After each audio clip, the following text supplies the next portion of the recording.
一個就係清水啦，一個就係呢一個嘅冬鵝草本洗潔精，係啦。咁我放入去之後，同時攪拌10下左右啦，係啦。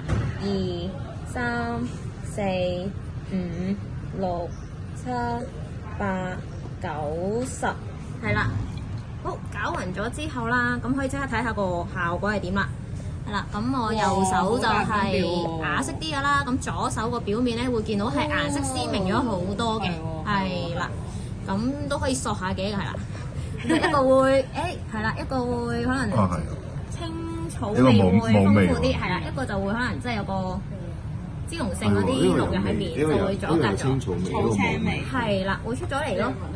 係啦。咁而家就再望下啦，即係平時大家可能家庭主婦或者有煮開飯都知洗西蘭花最煩咩？就係會洗個面嘅時候會係咁彈水瀉水噶嘛。咁而家就望下呢個，我哋平時嗰個客係咪就係咁樣啦？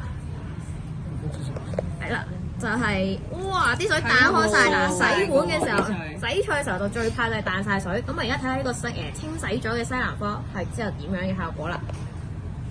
哇！啲水喺底流翻出嚟㗎，即係代表咩？我哋已經洗咗佢表面上面嘅即係脂溶性嘅農藥啦，亦都可以真係可以清洗到佢嘅蔬菜嘅根部，係啦。